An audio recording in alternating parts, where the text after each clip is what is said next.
25 जून 1975 भारत के इतिहास का वो काला दिन जब लोकतंत्र संकट में पड़ चुका था। जब जनता के संवैधानिक अधिकार उनसे छीन लिए गए थे। इंदिरा गांधी को कुर्सी के चक्कर में देश को इमरजेंसी की आग में झोंकना पड़ा। भाइयों और बहनों, राष्ट्रपति जी ने आपातकाल की घोषणा की है। इससे आतंकित होने का कोई कारण नहीं है। उस वक्त इंदिरा गांधी को लोग तानाशाह हिटलर की तुलना करने लगे। संविधान संकट में खड़ा हो चुका था। जनता के संवैधानिक अधिकार उनसे छीन लिए गए थे। बड़े बड़े नेता, बड़े बड़े आंदोलनकारी, जर्नलिस्ट, स्टूडेंट, रॉयल फैमिली के राजा महाराजाओं को पकड़ के जबरन जेल में ठूस दिया गया था। आप कल्पना करिए, उस समय पूरे 21 महीने तक वो इमरजेंसी चली थी। आखिर इंदिरा जी को उस समय क्या मजबूरियां थी जो इतनी लंबे टाइम तक इमरजेंसी लगानी पड़ी। भारत के संविधान के आर्टिकल 352 में लिखा जा चुका है कि इमरजेंसी किन कारणों से लगानी जानी चाहिए। जब इंदिरा जी ने 25 जून 1975 को इमरजेंसी की घोषणा करती है, उससे पहले भारत में 2 इमरजेंसी ऑलरेडी लग चुकी थी। आखिर ऐसी क्या परिस्थितियां आ गई थी इंदिरा जी को उस वक्त कि भारत को तीसरी इमरजेंसी की आग में झोंकना पड़ा। देश में जब पहली इमरजेंसी लगी थी, उस समय प्राइम मिनिस्टर थे जवाहरलाल नेहरू। जवाहरलाल नेहरू ने इंडो चाइना वार के समय 1962 में एक इमरजेंसी की घोषणा की थी। दूसरी इमरजेंसी इंडो पाक युद्ध के वक्त लगा था, जब इंदिरा जी ने पाकिस्तान से युद्ध करने के लिए देश में दूसरी इमरजेंसी की घोषणा की थी। ये इमरजेंसी चली रही थी कि एक और तीसरी इमरजेंसी आंतरिक अशांति का हवाला देते हुए इंदिरा जी ने तीसरी इमरजेंसी की घोषणा कर देती है और भारत के संविधान में वो लिखवा देती है। 38वां संविधान संशोधन करवाती है, उसमें लिखवाती है आंतरिक अशांति की आशंका में भी इमरजेंसी लगाई जा सकती है। इंदिरा गांधी अपने शासनकाल में बहुत बड़े बड़े कारनामे किए थे, जैसे पीवी पर्स, बैंकों का राष्ट्रीयकरण, रॉक फाउंडेशन और पाकिस्तान के 2 टुकड़े करते हुए पूर्वी पाकिस्तान और पश्चिमी पाकिस्तान में विभाजन कर दिया। इतनी लोकप्रिय नेता होने के बावजूद भी इंदिरा गांधी के सामने ऐसी क्या परिस्थितियां आ गई थी कि उनको देश को 21 महीने इमरजेंसी की आग में झोंकना पड़ा। संविधान को संकट में डाला गया। तो दोस्तों, आज इन्हीं सभी चीजों में डिटेल में चर्चा करने वाले हैं। जानने की कोशिश करेंगे कि step by step Indira Gandhi के संग ऐसा कौन कौन सी घटनाएं हुई थी। वो गरीबी हटाओ का नारा देने वाली प्राइम मिनिस्टर आज डिक्टेटरशिप की तरह हिटलर से तुलना की जाने लगी। नमस्कार दोस्तों, देखिए बात कुछ इस तरीके से कि 1972 में जनरल इलेक्शन होने वाले थे इंदिरा गांधी और विपक्षी दल के नेताओं के बीच। इंदिरा गांधी कांग्रेस की तरफ से अकेली थी और विपक्षी दल में 4 पार्टियां थी। जो पहली पार्टी थी कांग्रेस ऑर्गेनाइजेशन, जो मोरारजी के नेतृत्व में लड़ रही थी, और दूसरी पार्टी थी स्वतंत्र पार्टी, जो चक्रवर्ती राजगोपालाचारी जी के नेतृत्व में स्थापित थी और ये पूंजीवाद को सपोर्ट करती थी। तीसरी पार्टी थी भारतीय जनसंघ, इसे बलराम माधोक और दीनदयाल उपाध्याय जैसे लोग नेतृत्व कर रहे थे। और चौथी पार्टी थी जॉर्ज फर्नांडिस की पार्टी, जिसका नाम है संयुक्त सोशलिस्ट। देखिए बात कुछ इस तरीके से कि 1972 में जनरल इलेक्शन होने वाले थे और इंदिरा गांधी 4 पार्टियों के विपक्ष में खड़ी थी। इंदिरा गांधी सोचती है कि ये दौर मेरे अंदर चल रहा है, मेरे पक्ष में चल रहा है, इसीलिए जो इलेक्शन 1972 में होने वाला है उसी इलेक्शन को 1971 में 1 साल पहले करवाने की योजना बनाती है। अब उन्होंने 1972 के 1 साल पहले ही 1971 में करवाने का फैसला कर लिया। इसके पहले जो इलेक्शन होते थे वो लोकसभा और विधानसभा का साथ साथ होते थे और 1971 करवाने की वजह से उन लोकसभा और विधानसभा की जो वो अलग अलग होने लगे। जब लोकसभा और राज्यसभा का चुनाव एक साथ न होकर अलग अलग होने लगा तो इंदिरा गांधी को इसका बहुत ही बड़ा बेनिफिट प्राप्त हुआ। इंदिरा गांधी उस वक्त लगभग 352 सीट से जीत दर्ज कर ली थी। अब इसका मतलब ये हो जाता है कि इंदिरा गांधी के हाथ में पूरी सत्ता बहुत ही मजबूत हो चुकी थी, उनकी पार्टी बहुत मजबूत हो चुकी थी, हर राज्य में उनका सीएम हो चुका था, उन्हें पूर्ण बहुमत के संग लोगों ने गद्दी पे बैठा दिया था, उनके हाथ में पूर्ण बहुमत हो चुका था। मतलब इस समय इंदिरा गांधी इतनी ताकतवर हो चुकी थी, जो चाहे सो कर सकती थी।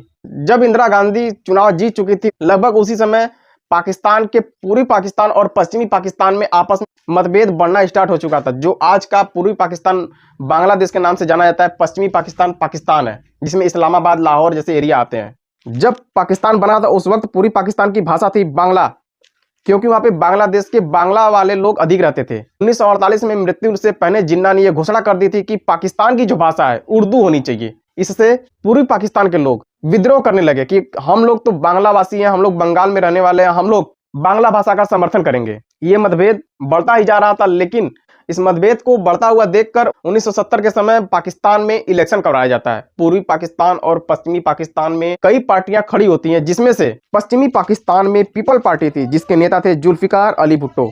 उनकी बेटी थी बेनजीर भुट्टो।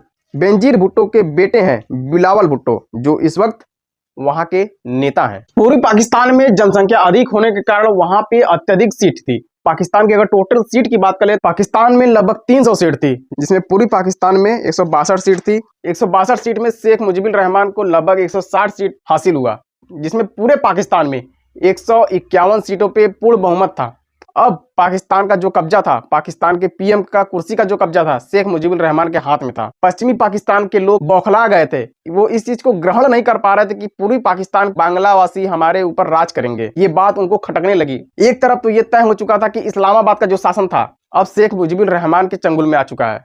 अब पश्चिमी पाकिस्तान के जुल्फिकार अली भुट्टो और याहिया खान बांग्लादेश में शेख मुजीबुर रहमान को समझाने के लिए जाते हैं, कि बोलते हैं कि सर आप पीएम मत बनिए, लेकिन शेख मुजीबुर यहाँ पे अड़े रहते हैं, याहिया खान भी अड़े रहते हैं अपनी बातों को। याहिया खान पश्चिमी पाकिस्तान में जाकर घोषणा कर देते हैं कि पाकिस्तान का जो शासन है जुल्फिकार अली भुट्टो जी संभालेंगे, पाकिस्तान के जो पीएम रहेंगे जुल्फिकार अली भुट्टो रहेंगे। इस चीज को सुनते ही पूर्वी पाकिस्तान में, मतलब जो आज का बांग्लादेश में, वहां पे विद्रोह होने लगा। लोग नारेबाजी करने लगे पाकिस्तान के खिलाफ। वहां की जनता सड़कों पे आ गई, विद्रोह स्टार्ट हो गया। वहां के कॉलेज यूनिवर्सिटी सब बंद हो गए, स्टूडेंट सड़कों पे आ गए।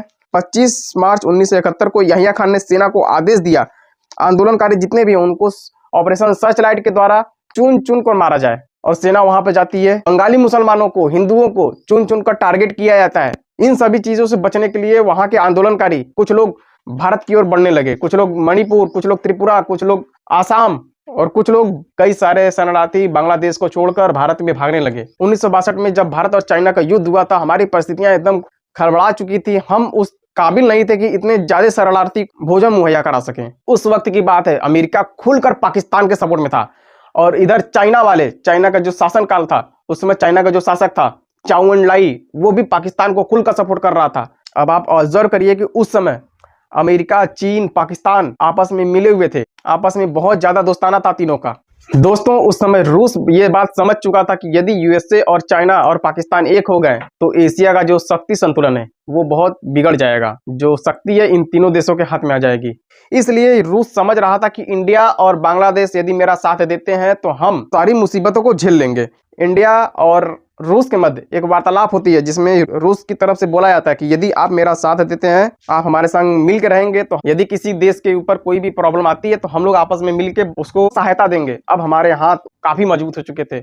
रूस हमारा उस समय बहुत सपोर्ट किया था। इस बीच इंदिरा गांधी सोच रही थी कि युद्ध अगर हो भी जाए तो हम कब युद्ध कर सकते हैं। तो निश्चय हुआ कि यदि हम बरसात के महीने में युद्ध करते हैं तो बांग्लादेश का जो इलाका है बहुत ही दलदली हो जाता है, वहां पे युद्ध करना संभव नहीं होता है। और यदि ठंडियों में हम युद्ध करेंगे तो पहाड़ी क्षेत्रों से चीन वाले लोग यहाँ पे भारत में नहीं आ पाएंगे। तो हम बसंत ऋतु में युद्ध करने का निर्णय बनाते हैं। यदि युद्ध होता है तो बसंत में या फिर दिसंबर के स्टार्टिंग में होगा। 4 दिसंबर को युद्ध होना तय हो गया था, लेकिन पाकिस्तान इतना घबरा गया था कि युद्ध 3 दिसंबर को स्टार्ट कर दिया। दोस्तों, आपको बता दें कि पाकिस्तान जब स्टार्ट किया था तो 3 दिसंबर को पश्चिम की ओर युद्ध को स्टार्ट करके हमारे हवाई जहाजों के ऊपर और हमारे हवाई अड्डों पे हमला करता है।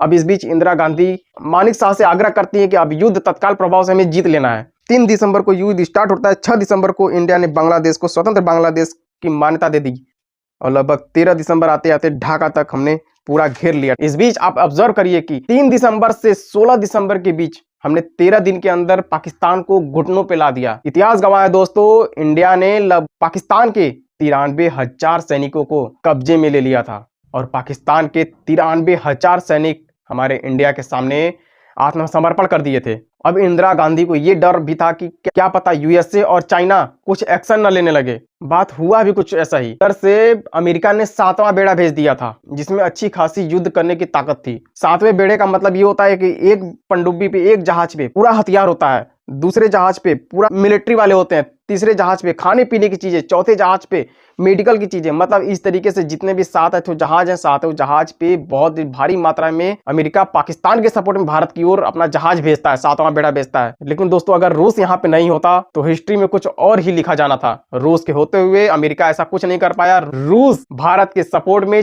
40वां बेड़ा भेजता है ताकि अमेरिका वाले कुछ न कर पाए। इस बीच पाकिस्तान को चीन भी मौखिक समर्थन देता रहा, तुम आगे बढ़ो, तुम युद्ध करो, हम तुम्हारे साथ हैं। लेकिन चीन एक तरह से कैलकुलेशन भी कर रहा था, यदि हम इस युद्ध में अपना कुछ भी गंवा देते हैं, अपने सैनिकों को मरवा देते हैं या फिर अपने कुछ मिसाइल दे देते हैं तो हमारा क्या प्रॉफिट होने वाला है। कैलकुलेशन बहुत तेजी से चीन कर रहा था, इसलिए चीन अपना हाथ पीछे खींचने लगा। अंततः युद्ध विराम हो जाती है। 15 दिनों के बाद शेख मुजीबुर रहमान को पश्चिमी पाकिस्तान से पूर्वी पाकिस्तान के लिए भेजा जाता है। इस बीच शेख मुजीबुर रहमान से इंदिरा गांधी दिल्ली में मीटिंग करती हैं। मीटिंग करने के बाद शेख मुजीबुर रहमान ढाका की ओर निकल जाते हैं। दोस्तों, इंटरनेशनल के लोग भारत को जान चुके थे कि भारत भी कोई ऐसा चीज है जो 93,000 सैनिकों को सरेंडर करवा सकता है। आप उस वक्त की बात है, उस समय की बात है, सोचिए जरा, ऑब्जर्व करिए कि उस वक्त हमारी भारत की इंटरनेशनल लेवल पे कितनी धाक बन चुकी थी और इंदिरा गांधी को गूंगी गुड़िया कहने वाले लोग अब आयरन लेडी नाम से बुलाने लगे। इंदिरा गांधी का चर्चाएं हर जगह बहुत तेजी में होने लगा। चारों तरफ Indira, Indira is India, India is Indira के नारे लगने लगे। लेकिन वो कहा जाता है ना कि जब किसी का बुरा वक्त शुरू होता है तो होनी को कोई नहीं टाल सकता। आखिर सन आता है 1973 का। अब यहाँ पे इंदिरा गांधी का डाउनफॉल धीरे धीरे शुरू हो जाता है। भारत में ऑयल क्राइसिस बहुत ही तेज होने लगती है। दोस्तों, 1973 का साल आता है। अब बांग्लादेश के लोग जब इंडिया में आते हैं तो उनको खाने पीने, रहने खाने का जो व्यवस्था होता है वो तो देना ही है, साथ में जो युद्ध में हमारा डिस्ट्रॉय होता है, युद्ध में जो हमारी बर्बादियां होती है, बांग्लादेश स्वतंत्र कराने के लिए जो हम ये सब झेलना पड़ा, उस वजह से भारत में काफी महंगाई देखने को मिली। ऑयल क्राइसिस इतना तेज जा चुका था कि जो सामान 100 रुपए से सीधे 300-300 रुपए में मिलने लगा। तेल के दाम आसमान छूने लगे और उसी वक्त भारत में सूखा पड़ने के कारण जो फसलें थी सूख चुकी थी, अनाज एकदम कम हो गया था। इंदिरा गांधी का जो नारा था गरीबी हटाओ, वो एकदम फेल होता जा रहा था। अब यहाँ से इमरजेंसी का जो बीज था वहां से धीरे धीरे पनपने लगा था। गुजरात के जो सीएम थे उस समय, उनका नाम था चीमन पटेल। तो उस वक्त गुजरात में ऐसे घोटाले हो गए थे कि जनता उनको चमन चोर, चीमन चोर करने लगी। बात कुछ इस तरीके से है दोस्तों कि इंदिरा गांधी के जो छोटे बेटे थे संजय गांधी, पढ़ाई में बहुत अच्छे नहीं थे। संजय गांधी जब 1971 में इंग्लैंड से भारत जब आते हैं तो फैक्ट्री लगाने का निर्णय लेते हैं, जिसमें सरकार निविदा निकालती है कि अब हम भारत में फैक्ट्री लगाएंगे। सरकार ने निविदा निकाला कि जिसमें 18 कंपनियों ने हिस्सा लिया, जिसमें उस वक्त सिर्फ और सिर्फ संजय गांधी की ही फैक्ट्री पास हो गई। वो कंपनी जो थी मारुति सुजुकी, जो जापान के कॉन्ट्रैक्ट में थी। अब संजय गांधी को 50,000 कार बनाने का ठेका मिल जाता है। विपक्ष वाले मौके का फायदा का तलाश कर रहे थे। मौके का फायदा उस वक्त मिल जाता है जब उन्हें 50,000 कार बनाने का मौका मिल जाता है। विपक्ष वाले इसी बात को बहुत तेजी से आगे बढ़ाते, जनता के बीच में जाकर बोलते हैं कि ये देखो, आपको इतना महंगा इसलिए मिल रहा है कोई चीज क्योंकि ऊपर वाले लोग, ऊपर के नेता सब कुछ खा जा रहे हैं, इसलिए आपके पास ऐसा कुछ भी नहीं मिल रहा। और ये आरोप बहुत ही गंभीर जिस पे लगता है, उनका नाम होता है चीमन पटेल, जो गुजरात के उस समय सीएम थे। ये सब चल ही रहा था दोस्तों। तो उसी समय गुजरात में एक कॉलेज होता है, एल्ड्री इंजीनियरिंग कॉलेज। वहां की फीस और मेस का खाना जो होता है 20 से 30% बढ़ा दिया जाता है। अब इस वक्त वहां के जो स्टूडेंट है बहुत ज्यादा मात्रा में विद्रोह करने लगते हैं। वो सब के सब स्टूडेंट सड़कों पे आ जाते हैं। वहां के जो सीएम होते हैं उनका घेराव करने लगते हैं, विधानसभा का घेराव करने लगते हैं। चीमन पटेल के लिए वहां के स्टूडेंट जो थे एक नारा लगाते हैं कि चमन चोर कह के चिल्लाने लगते हैं कि डिमांड आ गई थी कि विधानसभा को भंग कर दिया जाए। अब इस बीच गुजरात में मोरारजी का एंट्री होता है। मोरारजी बोलते हैं कि हम अनशन करेंगे, हम भूख हड़ताल करेंगे। भूख हड़ताल करने के बावजूद वहां की सरकार घुटनों पे आ जाती है। इंदिरा जी की सरकार झुक जाती है और इसी चीज को, इसी आंदोलन को नाम दिया जाता है नव निर्माण आंदोलन। उस बीच एक घटना और घटी थी। जितने भी एमएलए थे, विधायक थे, सभी लोगों को पकड़ा जाता था, जबरी पीटा जाता था, भर भर के पीटा जाता था, पीट पीट कर उनको साइन करवाए जाते, जबरी साइन और मोहर करवा कर उनको जबरी इस्तीफा दिया जाता था। इन सब चीजों को देखते हुए इंदिरा गांधी समझ चुकी थी ये तो गलत हो रहा है, किसी एमएलए और एमपी को पीट कर जबरी उनसे इस्तीफा दिया जा रहा है। तो तत्काल प्रभाव से वो 33वां संविधान संशोधन कर देती है। 19 मई 1974 में संविधान में लिखवा देती है कि यदि कोई एमएलए और एमपी अगर इस्तीफा देता है तो लोकसभा के अध्यक्ष का या सभापति का जिम्मेदारी है कि वो तब तक उनका इस्तीफा स्वीकार न करें जब तक कि वो सुनिश्चित न कर लिया जाए कि ये इस्तीफा किसी के दबाव में तो नहीं दिया जा रहा है या ये इस्तीफा अपने मंजूर से दिया जा रहा है कि नहीं दिया जा रहा है। दोस्तों, अब इस बीच जब गुजरात का आंदोलन खत्म हो गया तो वही आग, वही चिंगारी धीरे धीरे बिहार में लगनी स्टार्ट हो गई थी। बिहार के लोग भी वही मुद्दा उठाने लगे कि महंगाई को कम करो, मेस की फीस कम करो, कॉलेजेस की फीस कम करो। धीरे धीरे यही चिंगारी जो थी बहुत ही प्रचंड ज्वाला लेकर भड़कती है। उसमें भी बोला गया 18 मार्च से पहले सीएम इस्तीफा दे दे वरना हम आंदोलन करेंगे। इंदिरा गांधी समझ गई थी कि गुजरात का खेल यहाँ पे स्टार्ट हो चुका है, लेकिन सबके सामने झुक नहीं सकती थी। 18 मार्च को हिंसा स्टार्ट हुआ, 3 छात्रों की वहां पे मृत्यु हो जाती है। दोस्तों, इस बीच 5 जून को जेपी जयप्रकाश नारायण की एंट्री होती है और और जयप्रकाश नारायण से इंदिरा गांधी बोलती हैं कि जेपी जी ये आंदोलन सिर्फ और सिर्फ बिहार का है, तो हम इसे यहीं पे खत्म कर सकते हैं। बिहार की विधानसभा को हम भंग कर देंगे, वहां के सीएम को हटा देंगे, लेकिन ये आवाज, ये आंदोलन अब कहीं भी किसी भी प्रदेश में नहीं होना चाहिए। लेकिन जेपी यहाँ पे अड़ जाते हैं कि नहीं मैडम, हम हिलने वाले इसमें से तो नहीं है, हम यहाँ से ये आंदोलन पूरे देश में, पूरे भारतवर्ष में फैलाने वाले हैं। जेपी यहाँ पे जनता से वादा करते हैं, जनता से बोलते हैं कि बस आप 1 साल मुझे दे दो। जितने भी सरकारी कर्मचारी हैं, जितने सरकारी बाबू हैं, 1 साल के लिए दफ्तर जाना बंद कर दे। स्टूडेंट 1 साल के लिए स्कूल जाना बंद कर दें। जो वाहन है, जो बसें हैं, 1 साल के लिए बसें बंद कर दें। 1 साल के लिए सब का सब ठप हो जाए, बस आप मुझे 1 साल दे दो। बिहार में ये सब चल ही रहा था कि 8 मई से 27 मई तक रेलवे की स्ट्राइक स्टार्ट हो जाती है। जॉर्ज फर्नांडिस इसे स्टार्ट करते हैं रेलवे के उन लोगों के लिए जो दिन में कई दिन तक ऑन ड्यूटी काम पर रहते थे। 8 घंटे ड्यूटी के बजाय 12 घंटे 14 घंटे ड्यूटी पे ही रहते थे। रेलवे का ये आंदोलन 8 मई से 27 मई तक चलता है, जिसमें 70% लोग शामिल रहते हैं। इस बीच इंदिरा गांधी ने किसी को नौकरी से निकाल देती है, किसी को गिरफ्तार करवाती है। इन सबके बाद 1974 में इंदिरा गांधी को परमाणु परीक्षण करने का मौका मिलता है। अब फिर इंदिरा गांधी की जो स्थिति है वो लौटने वाली थी, जो खुशियां हैं वो लौटने वाली थी। जब परमाणु परीक्षण होता है पोखरण में कुछ ऐसा धमाका हुआ, पूरी धरती कांप उठी, तो हमारे देश भर में इंडिया की भी धाक जम जाती है। इससे इंदिरा गांधी की वो छवि लौट आती है, जो छवि वो खो चुकी थी। कुछ समय तो ठीक रहता है, लेकिन फिर से वही बात, जो होना था, जो होने वाला है, वो तो होकर ही रहेगा। समय बीतता गया, टाइम आता है 12 जून 1975 का, जब इंदिरा गांधी को वो एक दिन में 3 झटके लगने वाले थे। अभी इंदिरा गांधी सुबह सुबह सोकर उठी रही थी, चाय का एक कप भी नहीं लिया था उन्होंने, तभी उन्हें एक खबर आता है कि आपके जो सहयोगी थे डीपी धर, उनकी मृत्यु हो गई है। अब इंदिरा गांधी यहाँ पर मिलने के लिए डीपी धर से जाती हैं। डीपी धर से मिलकर घर वापस आती हैं तो बहुत ही शांत मन से, बहुत ही उदास मन से वो लौटकर आती हैं। 6 से जब 12 बजते हैं तो गुजरात चुनाव के परिणाम आने वाले थे। गुजरात चुनाव का परिणाम आता है, फिर से इंदिरा गांधी को दूसरा झटका लगता है दोपहर के समय। इंदिरा गांधी यहाँ पे हार चुकी थी, गुजरात का जो सत्ता था उनके हाथ से निकल चुका था। इलाहाबाद, जहाँ पर इंदिरा गांधी का बचपन गुजरा था, वहां से आखिरी झटका शाम को आ गया। जब इंदिरा गांधी रायबरेली सीट से जीती थी, उनके विपक्ष में खड़े थे राजनारायण। राजनारायण जब चुनाव हार चुके थे तो इलाहाबाद हाईकोर्ट में पिटीशन डाले थे कि इंदिरा गांधी गलत संसाधनों का प्रयोग करके ये चुनाव जीती हैं। अब हाईकोर्ट का जो फैसला था लगभग 4 साल बाद आता है। इसमें इंदिरा गांधी 4 साल अपने कार्यकाल में कार्य करती पीएम के पद पे बनी रहती हैं। इंदिरा गांधी पे लगभग 12 आरोप लगाए थे, जिसमें कि 3 जो आरोप थे वो बहुत ही गंभीर आरोप लगाए गए थे। 3 जो आरोप थे वो सिद्ध होते हैं। इंदिरा गांधी के ऊपर लगभग 14 आरोप लगाए थे, जिसमें 12 आरोप बेबुनियाद थे। इसमें 2 आरोप इंदिरा गांधी को हिला कर रख देते हैं। इंदिरा जी के चुनाव का एजेंट जो थे यशपाल कपूर, तो वो सरकारी जॉब में रहकर भी इंदिरा गांधी का सपोर्ट किए थे। एक आरोप ये सिद्ध होता है। दूसरा आरोप, रायबरेली में जो मंच बना था इंदिरा गांधी के लिए, उस मंच को बनाने के लिए सरकारी कर्मचारियों ने सहयोग किया था। अब इन 2 छोटी सी गलतियों ने इंदिरा गांधी को उस दौर में, उस स्थिति में लाकर खड़ा कर दिया। इंदिरा गांधी के पास और कोई चारा नहीं था, बस इमरजेंसी लगाने की। इंदिरा गांधी के जो चुनाव एजेंट थे यशपाल कपूर, 7 जनवरी को इंदिरा गांधी का चुनाव प्रचार में भाग लिए थे, जबकि इस्तीफा उन्होंने 13 जनवरी को दिया था। 6 दिन गवर्नमेंट जॉब में रहकर इंदिरा जी का बहुत ही मदद किए थे। और दूसरा जो आरोप था इंदिरा जी का, वो जो रायबरेली का जो मंच था, सरकारी कर्मचारियों ने मदद की थी बनाने के लिए।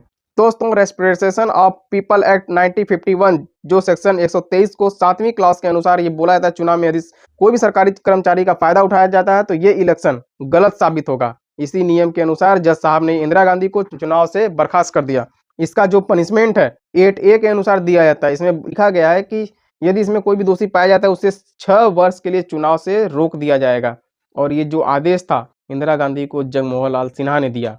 उन्होंने बोला कि निर्णय की तारीख से 6 वर्ष के लिए उन्हें चुनाव लड़ने से बर्खास्त कर दिया जाता है। ये सुनकर इलाहाबाद हाईकोर्ट में सन्नाटा सा छा गया। दोस्तों, उस बीच इंदिरा गांधी सुप्रीम कोर्ट का दरवाजा खटखटाती हैं। सुप्रीम कोर्ट 23 जून को बोलता है कि जब तक सुप्रीम कोर्ट का कोई फैसला नहीं आ जाता, हाई कोर्ट के इस निर्णय को अभी तक रोका जाएगा। अगले दिन 24 जून को समर वेकेशन के बावजूद भी कुछ जज छुट्टियों पे थे, फिर भी एक जज VR कृष्ण अय्यर ने उन्हें फैसला देते हैं। दोस्तों, ये सब चल ही रहा था कि जेपी जयप्रकाश नारायण जो थे 24 जून को एक बहुत ही बड़ी जनसभा करते हैं, बहुत ही बड़ा जुलूस निकालते हैं, बोलते हैं कि अब हम सरकार को उखाड़ के ही फेंकेंगे। अब इंदिरा गांधी को कुछ भी नहीं समझ में आ रहा था कि अब करें तो क्या करें। 24 जून को इंदिरा गांधी, संजय गांधी, बंसीलाल, सिद्धार्थ शंकर रे, RK धवन, PN धर सभी एक साथ मिलकर ये सोचते हैं, डिसीजन लेते हैं कि अब कौन सा रास्ता अपनाया जाए। अब सरकार जो है हमारे हाथ से जाने वाली है। इस बीच सिद्धार्थ शंकर रे 2-3 घंटे संविधान का अध्ययन करते हैं और वो बोलते हैं कि मैडम 352 के तहत हम भारत में फिर से आपातकाल लगा सकते हैं। जिसके अंदर लिखा गया है किसी देश से जब युद्ध हो, इंटरनल डिस्टरबेंस हो, इमरजेंसी लगा दी जा सकती है। दोस्तों एक बात आपको जाननी चाहिए कि इसके पहले 1962 में इंडो चाइना वार के समय इमरजेंसी लगी थी, जो जवाहरलाल नेहरू ने लगाई थी। और दूसरी बार 1971 के समय जब भारत और पाकिस्तान के बीच युद्ध हुआ था, उस समय इमरजेंसी अभी चली रही थी कि इंदिरा गांधी और सिद्धार्थ शंकर रे राष्ट्रपति जी से मिलने जाते हैं। उस समय के राष्ट्रपति थे फखरुद्दीन अली अहमद। ये सब रात के 10 बजे हो रहा था। आर.के. धवन राष्ट्रपति के पास गए और उनका साइन करवा के लाते हैं। और 25 जून को रात 10 बजे साइन करवाने के बाद संजय गांधी और बाकी सारे नेताओं ये सोचने लगे अब विपक्षी दल के नेताओं से अपना बदला कैसे लें, क्योंकि उन्होंने हमारी मम्मी को, हमारी माँ को बहुत ही परेशान किया हुआ है। दोस्तों आपको बता दें कि उस समय जितने भी विपक्षी दल के नेता थे, रॉयल फैमिली के राजा महाराजा, जितने भी स्टूडेंट विद्रोह करने वाले थे, आंदोलनकारी, सभी लोगों को चुन चुन के पकड़ के जेल में ठूंस दिया गया। और सुबह 6 बजे Indira Gandhi all India railway station पे जाकर ये अनाउंस करती है कि दोस्तों राष्ट्रपति जी ने आपातकाल लगाने की घोषणा की है, इससे आशंकित होने का कोई डर नहीं है। भाइयों और बहनों, राष्ट्रपति जी ने आपातकाल की घोषणा की है, इससे आतंकित होने का कोई कारण नहीं है। दोस्तों इस वक्त इंदिरा गांधी अपने सत्ता को, अपनी कुर्सी को बचाने के लिए भारत को ऐसी इमरजेंसी की आग में झोंक दी जब भारत के लोगों का संवैधानिक अधिकार उनसे छीन लिया गया। ये वीडियो आपको कैसी लगती है कमेंट बॉक्स में जरूर से बताइएगा। और जाते जाते चैनल पे नए हैं तो चैनल को जरूर से सब्सक्राइब कर लीजिए, शेयर कीजिए उन लोगों के पास जिनको इस वीडियो की जरूरत है, जो इमरजेंसी को जानना चाहते हैं। इमरजेंसी आखिर क्यों लगाई गई, कैसे लगाई गई, इंदिरा गांधी की छवि हमारे भारत में कैसी थी, फिर उनकी छवि इस तरीके से डाउनफॉल कैसे हुई 1973 के बाद। मिलते हैं अगली वीडियो में और अजीबोगरीब घटनाओं को लेकर, तब तक के लिए बने रहिए मेरे साथ। जय हिंद।